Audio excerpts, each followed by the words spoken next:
Je veux que dans ce que je vais dire encore pour nous aider à comprendre qui est la femme Vasti et l'homme Assyrus, ne perd pas de vue. Garde à l'esprit que derrière souvent ces caractères, derrière ces émotions que nous manifestons, se joue un jeu pernicieux. Des esprits qui jouent sur le clavier de notre vie, de nos émotions, depuis que nous sommes petits. Et qui jouent des notes discordantes de notre destinée, de notre vie, qui fait que nous subissons la souffrance de notre famille et de notre mariage.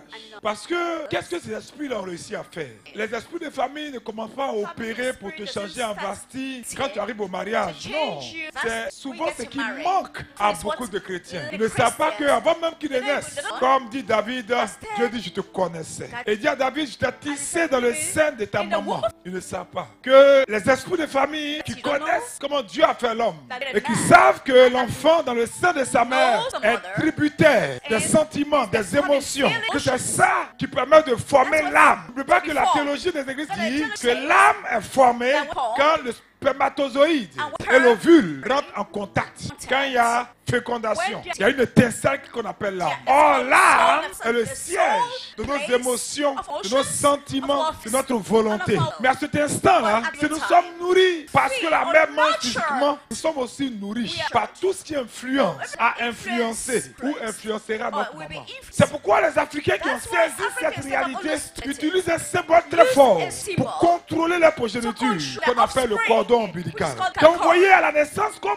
les Africains traitent le cordon ombilical, vous comprenez qu'ils ont saisi la réalité du monde spirituel. Je vous le dis parce que généralement, la femme Vasti est une femme qui est assise sur un passé douloureux. C'est une femme qui a subi beaucoup de blessures intérieures. Et je vous le dis depuis son enfance et dans le cours de sa vie. Par exemple, la femme Vasti n'a pas connu son père. La femme Vasti a été conditionnée par les esprits de famille à grandir dans un manque ou dans le manque d'affection paternelle ou maternelle. Et ce sont ces choses-là qui sont à l'origine, comme commanditées par les esprits de famille pour formater, fabriquer son caractère de Vasti. Donc les Vasti, souvent quand vous regardez la vie, elles ont eu une enfance difficile. Vasti est très souvent issue d'une famille polygame. Vasti a très souvent grandi dans un environnement de maltraitance, dans un environnement de rejet. Et même Vasti, c'est la figure de femme qui a été plusieurs fois abusée par des oncles, par des cousins, par des neveux, etc. Donc toute sa souffrance a forgé le caractère de Vasti. Par exemple, encore Vasti a été contrainte très tôt à être toujours au dehors. Et au dehors, elle se sentait heureuse. C'est le seul lieu où Vasti s'est épanouie. Les esprits de famille qui connaissent le projet de Dieu sur la vie de Vasti essaient déjà très tôt faire en sorte qu'elle reproduise ce que sa maman a été, que sa grand-mère a été, que son arrière-grand-mère a été. Donc toutes les conditions sont créées que Vasti ne se sent jamais épanoui et à l'aise dans une maison. Donc à cause de la maltraitance, Vasti se sent à l'aise au dehors. Quand Vasti arrive à la maison, elle devient triste. Vasti, j'insiste, est aussi le prototype de femme qui a toujours subi le rejet de son père. Imaginez-vous, vous êtes une petite fille. Or par essence, les petites filles sont attachées à leur père. Et voici qu'un jour ce père-là, qui est ton modèle, ton Dieu, il vous dit qu'il n'est pas votre vrai père. Va chercher ton vrai père. Mais quand une petite fille entend ça, c'est terrible. Donc Vasti a grandi avec ses blessures. À tel enseigne que tout ce qui concerne la personne d'un père déclenche en elle souvent le dégoût et la colère. C'est une telle femme qui rentre dans un foyer. C'est terrible. Et souvent la mère de Vasti est également issue d'une famille polygame. Donc en réalité, souvent les Vasti revivent la même situation que les mères. Vasti, c'est par exemple encore l'image de jeunes filles qui se sont prises en charge tout seules à cause de toutes les souffrances qu'elles ont vécues. Surtout pour la Côte d'Ivoire, beaucoup de Vasti ont subi la blessure du probatoire ou du bac. Et les Vasti qui n'ont pas eu de parents pour leur faire répondre le bac ou même continuer dans une grande école, beaucoup de Vasti qui étaient brillantes se retrouvent à gérer des cabines ou des kiosques de leurs parents. Vous voyez que Vasti aussi, c'est la femme pleine de rêves qui donc plusieurs fois tentent d'aller s'immigrer, d'aller à bain comme disent les Ivoiriens, d'aller se chercher en Europe et qui a toujours échoué. Les Vasti sont des femmes qui vivent donc avec un sentiment d'insécurité, mais vraiment à tous les niveaux. Et alors, qu'est-ce qui arrive souvent? Vasti va chercher un Assyrus dans les bras de qui elle va se jeter. Et là, pas forcément par amour, mais comme disent les Ivoiriens, parce qu'elle a faim. Et souvent, de cette tentative bancaire local de constituer un foyer, j'ai vu le dire hypothétique, Vasti va même chercher à prendre une grossesse pour soi-disant consolider sa relation avec Assyrus. Et là, en plus des insultes des parents qu'elle va subir pour cette grossesse, Assyrus va même commencer à la menacer et chercher à l'obliger à avorter cet enfant. Donc Vasti, c'est le type de femme qui n'a pas toutes ces expériences traumatisantes. Tombe sur un autre Assyrus qui lui est un peu plus responsable, différent du premier Assyrus, totalement irresponsable. Et c'est là que tout ce passé-là va talenquer, va défier Vasti. Parce que là, il y a vraiment un foyer à bâtir. Un foyer qui semble plus stable que les autres. Parce qu'elle a fini par se marier. Mais il y a tout le passé. Bien aimé, voici Vasti. C'est pourquoi je plaide pour que les hommes qui ont des femmes, qui ont des caractères, des sauts d'humeur insupportables, continuent de faire un travail d'accompagnement de leurs épouses, de leurs Vasti. Parce que bien aimé, laissez-moi vous dire, et vous parlez encore de ces femmes Vasti. Tout à l'heure, je parlais de grossesse. Mais imaginez les femmes Vasti, et elles sont nombreuses, qui ont refusé par exemple, malgré les menaces de leur famille ou bien d'Assyrus, d'avorter, d'enlever la grossesse. Et ces Vasti là vont souffrir le martyre. Parce que c'est là qu'elles vont découvrir que c'est Assyrus, dans les bras de qui elles sont venues se jeter pour la sécurité. En réalité, ce sont des personnes qui n'étaient intéressées que par leur corps, pour assouvir leurs basses passions sexuelles. Il y a des Vasti qui ont été chassés de la maison de cet Assyrus-là avec leur grossesse à 3 h du matin. Même quand ces Assyrus leur ont permis de rester dans la maison, qui en réalité est un studio, ils viennent coucher avec d'autres femmes sur le lit. Toutes ces blessures, toutes ces humiliations vont bien sûr agir sur la grossesse. Et comme si Vasti n'était pas au bout de ses peines, personne ne va l'accompagner à la maternité pour aller accoucher. Elle va l'accoucher seule, sans pagne, sans rien. Et malheureusement, souvent, ce sont les enfants prématurés. Imaginez, si cet enfant qui naît est une fille, elle va grandir avec toutes ses blessures. Voici qu'elle naît un bébé Vasti. Qui est Vasti? Pourquoi tu ne la juges pas, même pour que tu aies plus de compassion? Parce que Vasti, c'est toi. Vasti, c'est ta voisine. Et les Assyrus, qui sont les instruments des esprits de famille pour fabriquer les Vasti. Regardez les Assyrus. Ils frappent les Vasti, ils battent les Vasti. Et souvent les Assyrus sont très nerveux. Ils passent leur temps à crier. Et souvent les Vasti sont des femmes traumatisées. Les Assyrus sont même souvent arrivés à isoler totalement Vasti de sa famille. Parce que les Assyrus sont des gens très égoïstes, très égocentriques. Ce qui compte, c'est eux. Et cela se traduit par le fait que souvent les Assyrus n'aiment pas la belle famille, encore moins la belle-mère. Souvent même, ce qui est paradoxal, c'est que quand Assyrus n'avait rien, quand Assyrus était au chômage, c'est la même belle-mère qui vilipende aujourd'hui, qui l'hébergeait et qui le nourrissait. Par exemple, des événements naturels, c'est que l'accouchement de Vasti. Et de tels événements doivent donner normalement, naturellement lieu à la présence de la belle-mère pour venir laver le bébé comme tous les Africains. Et donc soulager grandement Vasti qui est accouché par césarienne.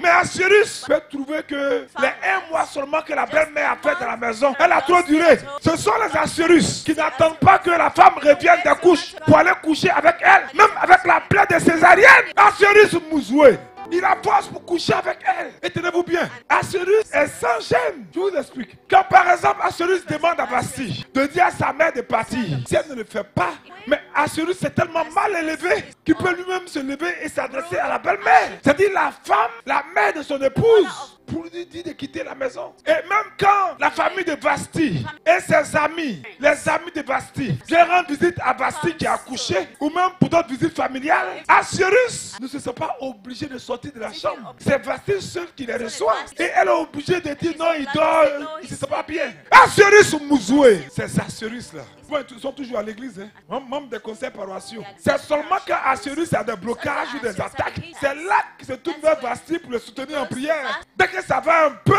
tout se gâte encore. Donc, ce qui fait que les Vasti sont toujours en train de maigrir. Non seulement à cause des temps de jeûne et de prière qu'elle prend pour cet ingrat d'Assyrus là, mais à cause du stress perpétuel dans lequel elle vit. Bien aimé, les Assyrus sont des hommes qui ne savent pas valoriser les Vasti. Toujours ce sont des paroles dévalorisantes.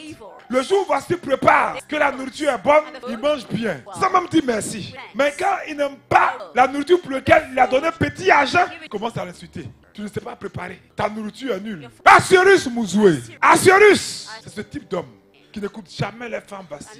Ils font toujours ce qu'ils ont envie de faire. Lorsque Vasti essaie de lui donner des conseils, Assyrus trouve toujours qu'elle lui manque de respect.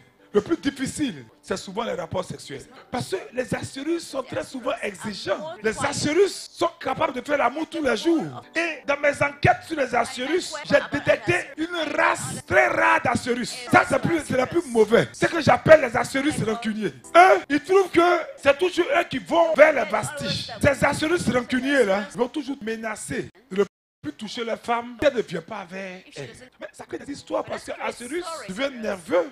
Et pourquoi il devient nerveux? Il devient nerveux parce qu'il a envie de sa femme, mais comme elle ne demande pas les rapports sexuels, comme il veut qu'elle vienne, elle ne vient pas, ça le met en colère. Je vous le dis, en réalité, il n'y a pas de Vasti qui n'ait pensé un jour à quitter le foyer. Les Vasti ont envie de quitter le foyer. Elles ont envie de demander le divorce. Mais souvent ce qu'elles disent, quand je regarde, que je pense aux enfants, surtout les plus petits, qui sont très attachés à moi, je préfère endurer cette situation.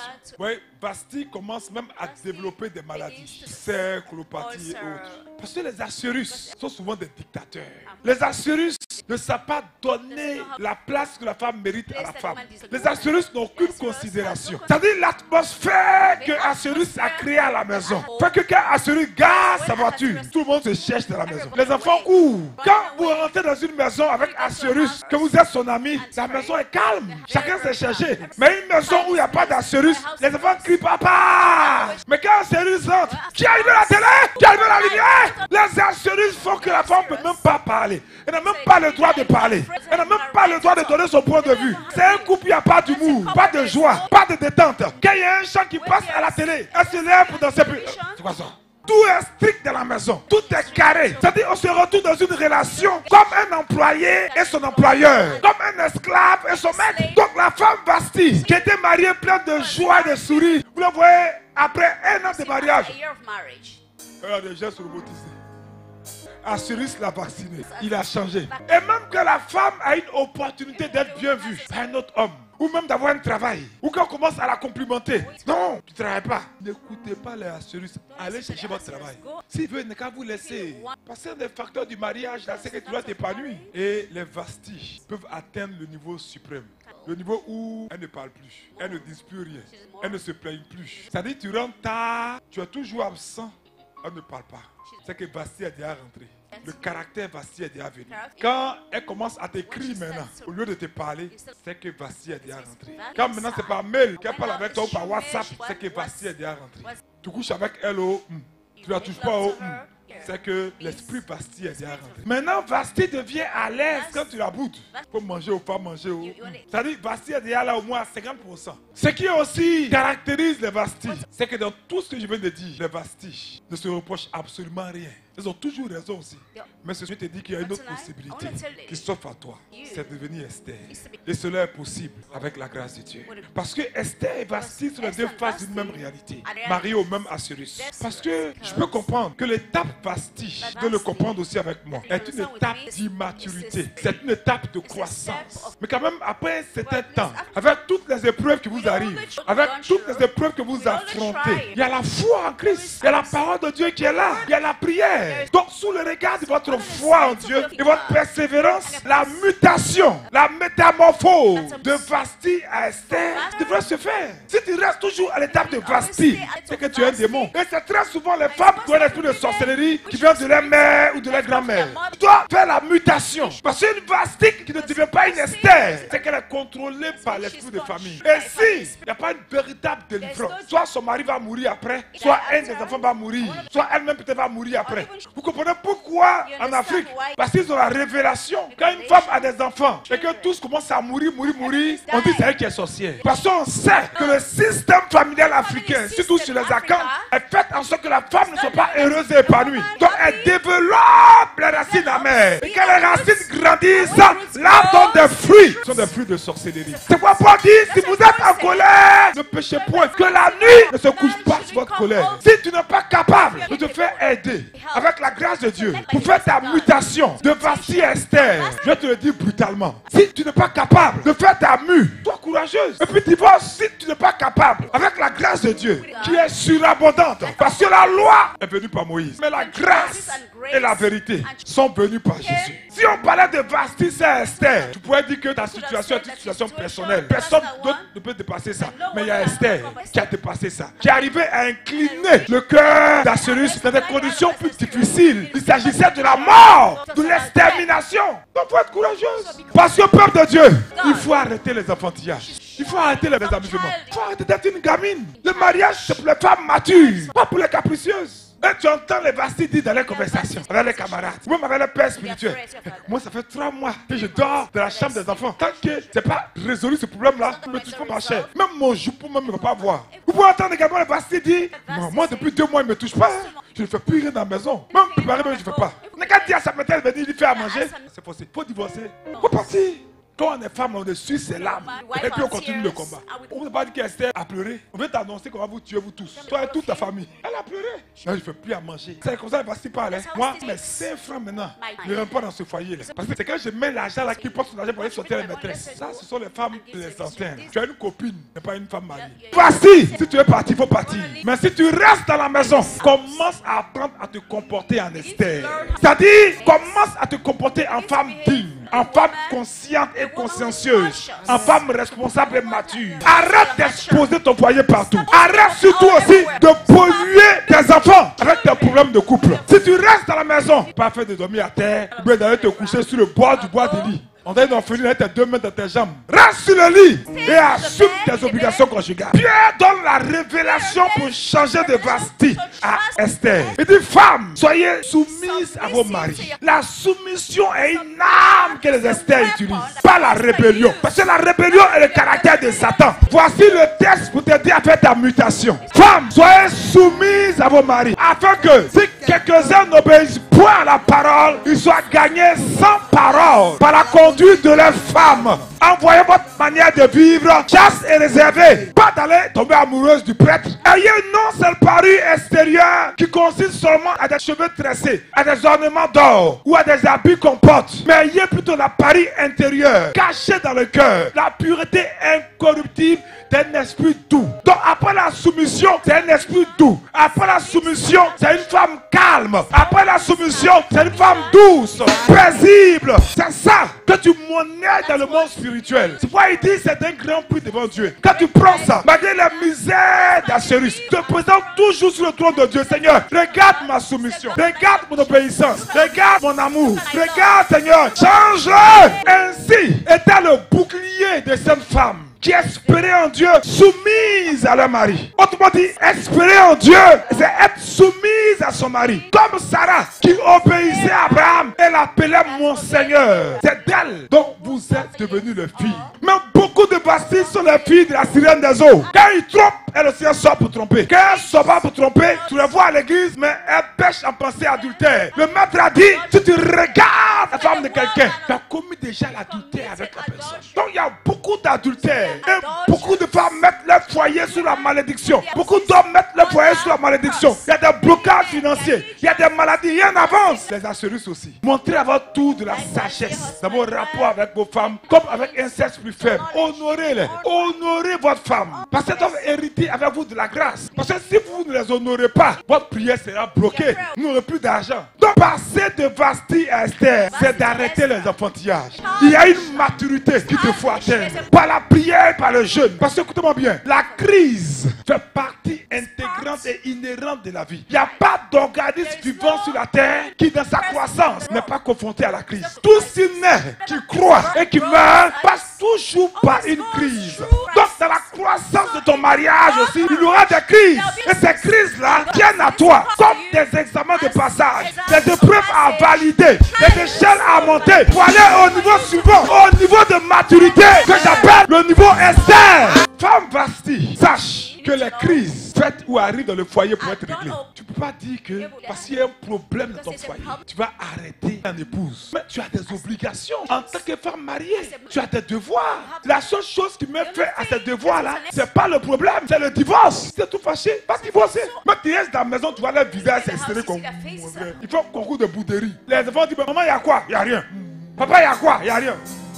Vasti devient Esther. Peuple de Dieu, tant qu'il n'y a pas le divorce, tu tu es obligé d'accomplir tes obligations conjugales. Je vais être concret. Tu es obligé de laver ses caleçons. Il y a une qui m'a dit dans un rêve imaginaire, il allait, et les gars là aussi, ils gâtent quoi. Il ne sait même pas boire. Quand il boit un peu net, il est saoulé. Mais c'est lui toujours, il va aller boire. Et quand il voit, il fait diarrhée dans le caleçon. Là. Et puis c'est elle qui est obligée de laver. Non, elle dit elle l'a plus. Il lui a dit, tu vas aller le laver, ça sur tu vas m'entendre, tu vas comprendre. Sinon, quand j'ai prêché, je vais te désigner, puis je me suis réveillé. Tu dois laver ses caleçons. Tu dois préparer pour qu'il mange. Parce qu'il y a des pastilles souvent. Comment c'est que le gars, il sait même beaucoup de piment pour lui faire masser. Il a dit, il y a des enfantillages d'élèves de colliers. C'est-à-dire, est-ce que le gars fait un régime sans sel? Elle remplit sel. Prépare, il va manger. Accueille-le bien. La nuit aussi, accueille-le aussi. Mais quand tu fais comme ça ne veut pas dire que tu es bête. Ça ne veut pas dire qu'il n'y a pas de problème. Et il a dit comment Esther, femme qui voulait devenir Esther aujourd'hui. Il a dit Esther, il y avait un problème. Assyrus avait signé un décret pour qu'on tue tous les Juifs. Donc son papa Mardochée, qu'il a élevé son nom, c'est son papa.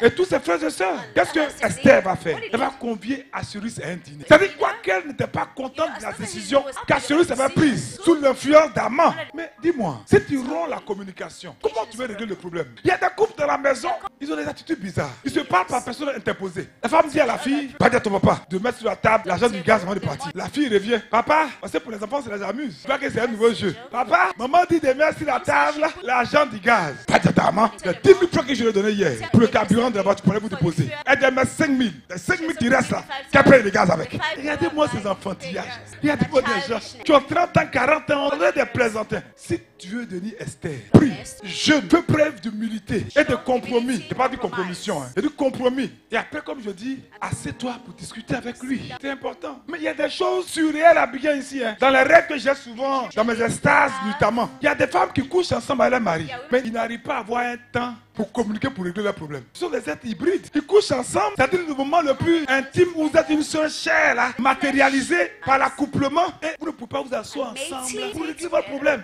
Donc, dans un rêve imaginaire, j'ai dit à la femme, quand il fait, que tu sens qu'il vient, tu l'attrapes, elle te pied cadenas. Si vous devez parler, vous deux. Vous devez parler comme cette personne-là qui dit, je ne te laisserai pas aller tant que tu ne me bénis pas, tant qu'on ne parle pas. Si vous ne pouvez pas régler vos problèmes, soit vous pardonnez, c'est-à-dire vous laissez passer. Mais si vous ne pouvez pas régler vos problèmes, soyez courageux, divorcez. C'est vous qui bloquez l'onction dans les prières.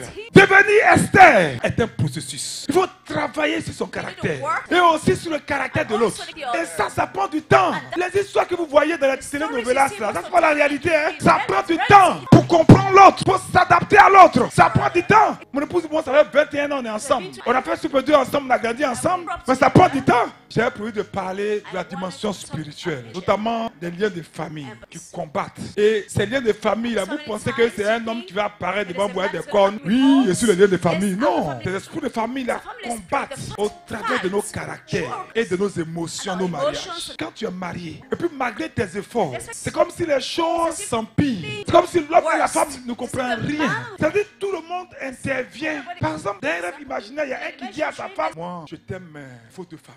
Pas laisser la maîtresse. Je vais la doter à Abidjan. Avant de me réveiller, au lieu de lui donner le chiffre. Faisons attention. Mais quand il y a des problèmes, Tom, tu vois pas, ça n'avance pas. Le gars se met en colère, il y a des situations qui arrivent. C'est qu'il y a un problème spirituel.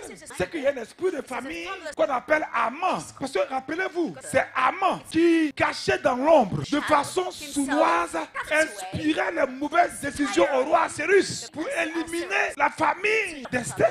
Alors qu'est-ce qu'on doit faire? Tu dois t'engager dans la guerre spirituelle. Beaucoup de femmes très superficielles, les vastis, ne comprennent pas qu'en Afrique ici, tout mariage est le lieu d'un combat spirituel. Le mariage est la plateforme où les esprits combattent. C'est pourquoi il y a la retraite du désert. Ça ne va pas dans ton foyer, va au désert. Parce que tant que tu n'as pas identifié le serpent qui fait ça, tu vas comprendre. Donc comme ces esprits-là t'ont tellement contrôlé depuis ton enfance, quand tu crois que c'est une affaire de gros cœur, de t'énerver, continue comme ça. Les Esther mettent deux genoux à terre. Elle prie pour identifier les esprits qui sont derrière ces situations. C'est-à-dire les Aman. Il faut les exposer. Il faut tuer les serpents. Les Aman sont des serpents. Si tu ne tues pas les Aman, ton mariage est condamné. Parce que, écoutez-moi bien, il y a des esprits qu'on ne rencontre que dans le cadre du mariage. Tant que tu ne veux pas marier, il y a un caractère en toi qui ne sort pas. Tu ne comprends pas toi-même. À l'église, tu es douce envers ton pasteur, envers ton curé. Au travail, tu es l'exemple même envers ton patron. Mais à la maison, tu n'arrives pas. Tu ne sais pas pourquoi tu n'arrives pas. Et quand tu regardes bien, ta mère était comme ça. Et on l'a divorcée. Je dis souvent aux femmes, si on a divorcé ta mère, il y a une épée de Damoclès qui pèse sur toi. Mets tes genoux à terre. Sois une femme de guerre. Sinon, on va te divorcer aussi. Pas le gars, il ne comprend pas. On règle même, ça ne finit pas. Et tu vas te réfugier dans la haine, dans la colère. Et maintenant, tu vis de ça. Il y a une jouissance dans la rancune. quand même tu fais articulation, ça veut dire si tu ne comprends pas que ce n'est pas seulement une question de communication, on n'est pas dans le naturel, on n'est pas dans la dimension charnelle. Il y a un esprit qui tient captif ton mari ou toi-même, ou qui attaque ton mariage. Soit il vient du côté de ton mari, soit c'est de ton côté, soit des deux côtés. Parce que les insectes ne viennent sur le manguier que lorsqu'il y a des fruits. On croyait que tu n'allais pas te marier, ou que tu allais divorcer après 2 ans, ou bien que ton mari n'allait pas réussir dans la vie, ou que toi-même tu n'as pas travaillé. Aujourd'hui, les gens voient le fruit. Tu as une voiture, tu travailles, tes enfants sont à l'étranger. Tu crois que ça dort? Et maintenant, tu as tellement grossi que tu veux soulever ton ventre pour nettoyer en bas. Je ne prie pas. Regardez Esther, avant de s'approcher même pour demander un tête-à-tête avec Assuérus, elle a mis genou à terre. 3 jours de jeûne sans manger. Donc vous êtes content de dire jeûne Esther. Mais il y a un problème qui l'a amené. Ton type de jeûne va faire qu'on va dire jeûne mon âme Conan. Parce que pas que tu ne sois toi là. Tu es né de quelqu'un. Il y avait tes parents avant toi. Est-ce que c'était des messes qui se célébraient dans ta maison? On tuait un mouton, on égorgeait poulet, on parlait aux ancêtres. J'ai fait le constat qu'il y a beaucoup de femmes qui ont des règles douloureuses, sont souvent mariées spirituellement, soit à leur papa, soit à un membre de la famille. Fais attention. Donc avant que toi tu n'ailles à la mairie, ta longue robe, toi c'est fini. Et ils sont dans les bois sacrés là-bas. C'est bon? Avant que tu ne sois, tes parents ont été. Avant que tu ne vives ton mariage maintenant, il y a des choses qui sont déjà liées là-bas. Peut-être même avant ta conception. Il y a d'autres membres qui ont eu à identifier que leur maman, leur papa ou leur oncle ou un membre de la famille est sorcier. Il y a eu des preuves objectives et ils jouent avec ça. Mais regarde le caractère que tu as là. Quand tu regardes ta maman, même caractère. Dans un rêve imaginaire, il y a une qui a compris. Elle est allée expliquer à sa maman ses problèmes. Sa maman s'est levée comme ça. Vous voyez le geste que je fais là, non? Regardez la position de la maman. Et elle a vu dans un rêve un singe se mettre comme ça. Et ça fait tic dans son esprit par rapport à ce songe. Parce qu'elle savait que la forme derrière le gorille, c'est quelque chose qu'elle connaissait, mais elle n'avait pas fait la jonction. Sa maman s'est levée. Ma fille, faut quitter. Moi j'ai quitté ton pas. Voyou, alcoolique. J'ai vu bien. Sans même me dire dans le rêve avant que je me réveille. Elle m'a dit, j'ai compris le problème. Et je vous assure, dès le premier jour de jeûne, sa maman l'a appelé audiblement au téléphone pour la maudire. André filme le youth. Deuxième jour, bien quelques jours après, elle réunit les autres enfants pour dire que sa fille l'a traité de sorcière. On ne sait pas où ça a commencé, on ne sait pas où ça vient. Parce que c'est elle qui s'occupe de sa maman. Le grand frère dit, mais à quel moment nous on n'est pas au courant de ça? Parce que c'est nous qui doit réunir pour parler de ça, mais on n'est pas au courant. Parce que la maman l'a vu. Il y a des rêves imaginaires où la maman, c'est-à-dire elle s'entend avec le mari de la femme pour critiquer sa fille. Pour dire que sa fille est mauvaise. Et si le gars a une deuxième femme, il va prendre. Toi tu es là. Seigneur, Amen, je t'aime Seigneur. Toi tu es levé, fire! Toi qui étais douce, calme, dès que tu es rentré dans ton mariage, le caractère acaria de ta mère commence à se manifester à travers toi. Tu as l'impression que quand tu t'énerves, là, il y a une force derrière. Et toi, même pendant que tu réagis, tu sais que c'est comme si c'était ta maman qui parlait. Ça te dit rien. Fais attention. Combat le bon combat de la foi. Vous savez, tu règles problème, ça ne finit pas. Tu règles une situation, ça ne finit pas. Tu mets à gauche, ça va à droite. Mais tu dois comprendre que, parce que l'homme a 2 types d'oreilles. Si tu parles, il n'entend pas, c'est que tu n'es pas en train de traiter avec l'oreille physique. L'oreille spirituelle est fermée. Ou change en d'autres langages ce que tu dis.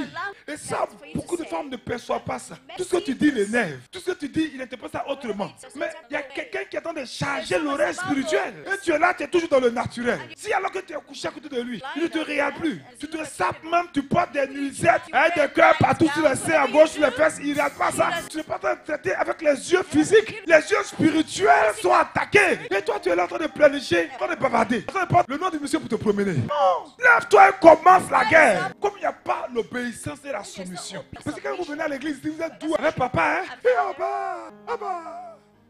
les esprits de famille ont leur piège le plus facile, mais qui prend toujours. Peut-être que ce piège-là prend parce que vous êtes trop charnel et que vous ne regardez qu'aux sentiments. À vos sentiments d'être aimés qui sont blessés. Mais les esprits de famille utilisent l'offense. Et c'est son piège qu'ils utilisent très souvent. L'offense. Faites attention. Et ce piège-là, malheureusement, tous les couples tombent dedans. Vous voyez, l'offense, c'est tellement délicat et ces esprits-là aiment ça parce que au premier abord, c'est pas trop dangereux. C'est pas mortel, mais à condition de ne pas garder ça. C'est quand tu commences à abriter, à laisser l'offense en toi, l'esprit de famille s'active. Quand ça reste dans ton cœur, ça produit des fruits, blessures, colère, amertume, conflit, haine, ressentiment, envie, jalousie et adultère. Quand tu laisses l'offense, les esprits de famille jouent sur le clavier de ton cœur. Et qu'est-ce qui sort? Même quand tu ne parles pas, dans ton cœur tu insultes. Ce sont les attaques, l'envie de te séparer, même de te suicider. Fais attention. Ce sont même les trahisons. Et le problème, c'est que quand nous ne nous libérons pas de ça, nous donnons à l'esprit de famille l'ingrédient manquant. C'est ça qu'il attend. Parce que depuis, elle essaie de s'accrocher, il n'arrive pas. Comme ils vont tous, ils glissent. Mais il crée le fond. Dès qu'il y a le fond, la racine est connectée et commence à alimenter le corps. Et après, le fruit de séparation de palabres arrive. Faisons attention. Évitons ce piège-là. Arrêtons de nous concentrer sur ce qu'on nous a fait. Vous pensez que Esther n'a pas eu mal? Faisons face à la réalité. Regardons la réalité. Si tu laisses ton cœur être libéré de ce piège, parce que pour tuer un animal, tu as besoin de le capturer. Pour tuer un animal, un agouti, tu as besoin de le capturer. C'est pourquoi c'est important de ne pas être capturé par l'offense, par la blessure. Dans un couple, on ne dort pas avec une blessure. On ne dort pas avec ça. C'est essentiel. Pour toi, en tant que chrétien, c'est essentiel. Qu'est-ce que le maître a dit? Que c'est impossible de vivre dans cette vie-là sans être blessé, sans être offensé. Nous sommes sur la terre. Donc je vous dis, ça laisse simple. Mais si vous avez maîtrisé votre cœur, vous avez vaincu l'esprit de famille. Il n'a plus d'ouverture. Je ne parle pas de sournoiserie où on garde et puis le poison nous détruit nous-mêmes. Non, je me pardonner totalement. Et ça, c'est le vrai amour qui peut mettre ça. Parce que l'amour pardonne tout, excuse tout, croit tout. C'est impossible d'avoir une relation avec quelqu'un qui a des blessures. Et c'est aussi impossible de pouvoir maintenir une relation si tu as l'amertume, si tu as quitté une relation de tes blessés et que tu ne vas pas traiter ça. La prochaine relation va déclencher en toi les mêmes attitudes. Tu vas tomber sur un amour vrai, un amour authentique. Mais les blessures, l'offense va faire que toi-même vas tout gâter. Faisons attention. Je refuse de donner place aux esprits de famille. C'est pourquoi nous terminons ce programme sur Vasti et Assyrus. Voici la solution, l'hymne à l'amour. Voici l'amour qui vient de Dieu. Et il dit, ne crois pas que c'est quelque chose de surnaturel. Parce qu'il dit, l'amour de Dieu a été répandu dans nos cœurs par le Saint-Esprit que nous avons reçu au baptême. Donc cet amour-là est là. Cet amour-là est potentiellement là. Mais tu refuses comme un comprimé prescrit par le médecin de le prendre. Tu préfères, à cause des liens de famille, t'accrocher, t'arc-bouter sur ce qui te plaît et qui t'alimente depuis toujours, avec lequel tu es à l'aise. La haine, les rancunes, les murmures, etc. Si nous voulons faire la mutation de Vasti et Esther, traiter les liens de famille, détruire ses racines amères, quand vous coupez un arbre par le haut, vous coupez les branches. Si vous voulez même couper le tronc, ça va repousser. Si vous voulez régler le problème, c'est la racine. Et le médicament pour détruire la racine est déjà en nous, par le Saint-Esprit qui nous a été donné. Faisons le choix d'aimer.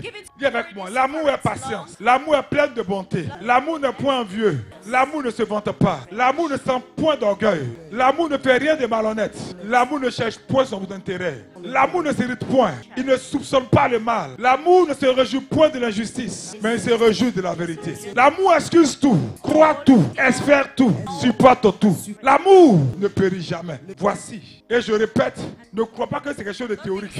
Tu l'as déjà en toi par le Saint-Esprit. Si vraiment tu as accepté Jésus comme ton Seigneur et ton Sauveur, tu as cet amour-là en toi. Maintenant, il faut le pratiquer. Comment le pratiquer? Tu as giflé sur la gauche, tu tends la droite. Même les ennemis les plus entêtés, il dit aimez vos ennemis. Comment on aime les ennemis? On commence d'abord par prier pour eux, par leur faire du bien, par les bénir. Voici comment on commence à aimer. C'est un exercice. Mais tes reflets de sorcier agnis ou pété font que tu oublies que ce qui t'a toujours géré dans ta famille, c'est la haine. Tu fais la mutation, tu es devenu une nouvelle création. Donc tu opères toujours avec l'ancien. C'est pas possible de grandir en Dieu comme ça. C'est pas possible de devenir une Esther. Pour quitter Vasti pour être Esther, il faut faire partie du peuple élu. Vasti était une Cananéenne. Esther était une femme hébreu. Si tu appartiens à l'ancienne alliance, à l'alliance de la mort, hérité de tes parents, des coutumes du village, des réactions du village, l'ancienne alliance du village qui est influencée par les adorations, par la haine, par la sorcellerie, tu vas continuer à perpétuer Vasti. Mais quand tu as une nouvelle création, que tu as une femme hébreu, tu marches maintenant selon la loi de l'amour. C'est pourquoi baisse la tête. Tout seul, je veux quitter le stade de Vasti pour devenir Esther. Je vous invite à donner cessément votre vie à Dieu. Tous les Assyrus, tu es quitté Assyrus 1 pour devenir Assyrus renouvelé. Je vous invite aussi à baisser la tête partout où vous êtes et à faire cette prière avec moi. Seigneur Jésus, j'ai entendu ta parole. Je prends la décision de ne plus rester vestige ou Assyrus 1. Je prends la décision de quitter les comportements, les caractères, les habitudes, les réactions héritées de ma mère ou de mon père. Accorde-moi la grâce du pardon sans condition. Décharge mon cœur, décharge mon âme, décharge mon esprit de tout souvenir douloureux. Faites-moi une nouvelle création. Donne-moi la paix qui surpasse toute intelligence. À la place de la haine qui m'habite, remplis-moi de l'amour. À la place du jugement, donne-moi le calme et le silence de Marie. À la place de la colère, des injures, donne-moi la douceur de Sarah. Oh Dieu, libère-moi de toutes les œuvres mortes. Lave-moi instantanément avec ton sang précieux. Tu as dit tout à l'heure que l'amour que je dois vivre n'est pas en dehors de moi. Il est en moi par le Saint-Esprit. J'accueille cet amour. Je reçois cet amour parce que cet amour, c'est Jésus-Christ. Seigneur, c'est pourquoi je remets ma vie en tes mains. Accepte-moi comme ton enfant.